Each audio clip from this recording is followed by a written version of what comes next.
De saint François de Sales, traité de l'amour de Dieu, livre 11, chapitre 15, comment la charité comprend en soi les dons du Saint-Esprit.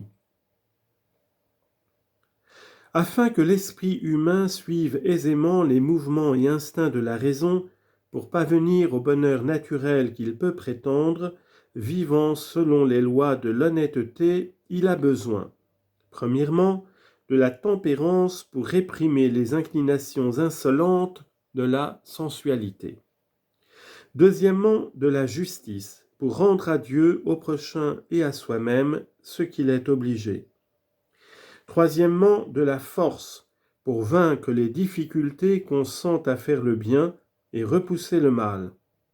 Quatrièmement, de la prudence pour discerner quels sont les moyens les plus propres pour parvenir au bien et à la vertu.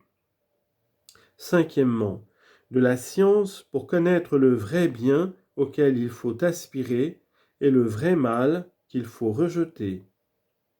Sixièmement, de l'entendement pour bien pénétrer les premiers et principaux fondements ou principes de la beauté et excellence de l'honnêteté. Septièmement et enfin finale, de la sapience, sagesse, pour contempler la divinité, première source de tout bien.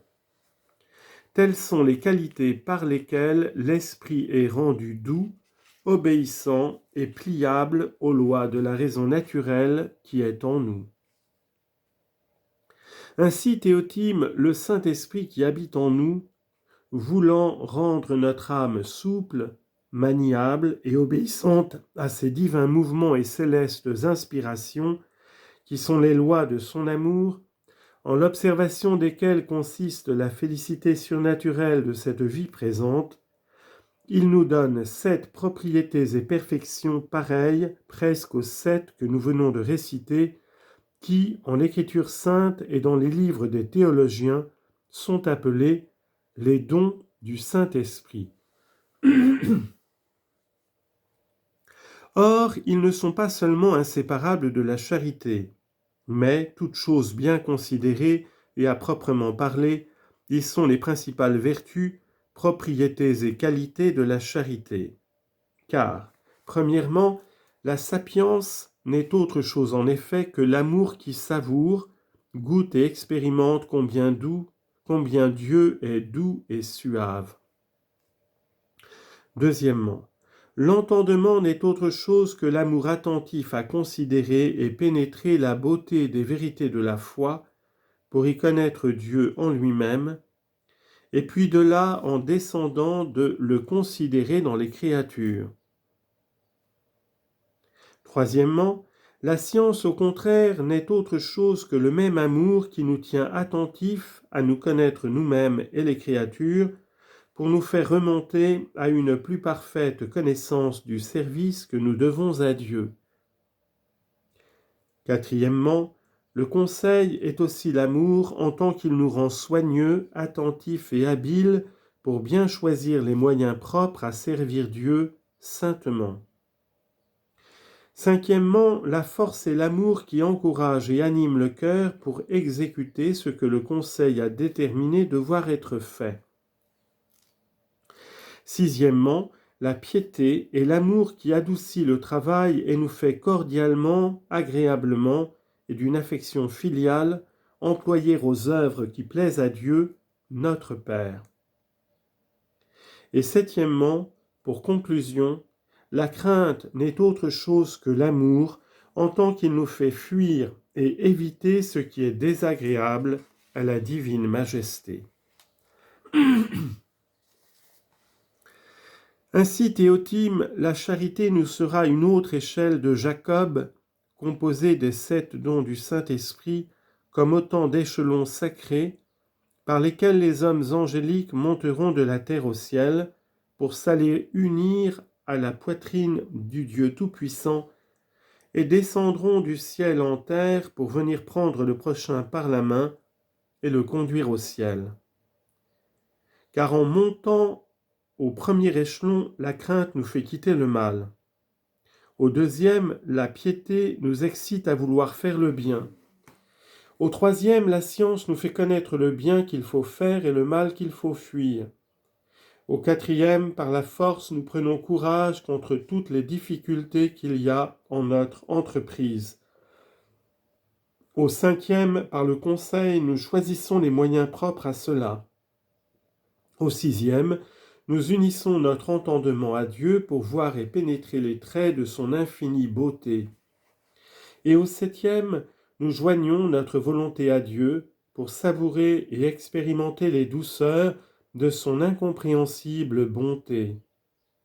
Car sur le sommet de cette échelle, Dieu étant penché devers nous, il nous donne le baiser d'amour et nous fait téter les sacrées mamelles de sa suavité, meilleure que le vin. Mais si, ayant délicieusement joui de ces amoureuses faveurs, nous voulons retourner en terre pour tirer le prochain à ce même bonheur, du premier et plus haut degré où nous avons rempli notre volonté d'un zèle très ardent et avons parfumé notre âme des parfums de la charité souveraine de Dieu, nous descendons au second degré où notre entendement prend une clarté non pareille et fait provision des conceptions et maximes plus excellentes pour la gloire de la beauté et bonté divine. De là nous venons au troisième, où par le don du conseil, nous avisons par quels moyens nous inspirerons dans l'esprit des prochains le goût et l'estime de la divine suavité. Au quatrième, nous nous encourageons, recevant une sainte force pour surmonter les difficultés qui peuvent être en ce dessein. Au cinquième, nous commençons à prêcher par le don de science, exhortant les âmes à la suite des vertus et à la fuite des vices.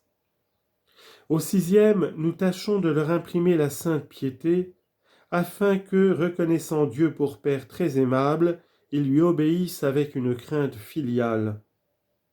Et au dernier degré, nous les pressons de craindre les jugements de Dieu, afin que, mêlant cette crainte d'être damnés avec la révérence filiale, ils quittent plus ardemment la terre pour monter au ciel avec nous. La charité cependant comprend les 7 dons et ressemble à une belle fleur de lys qui a 6 feuilles plus blanches que la neige et au milieu les beaux martelets d'or de la sapience qui poussent en nos cœurs les goûts et savourements amoureux de la bonté du Père, notre Créateur, de la miséricorde du Fils, notre Rédempteur, et de la suavité du Saint-Esprit, notre Sanctificateur. Et je mets ainsi cette double crainte dans les 2 derniers degrés pour accorder toutes les traductions avec la sainte et sacrée édition ordinaire, car si en l'hébreu le mot de crainte est répété par 2 fois, ce n'est pas sans mystère, mais pour montrer qu'il y a un don de crainte filiale qui n'est autre que le don de piété, et un don de la crainte servile qui est le commencement de tout notre acheminement à la souveraine sagesse.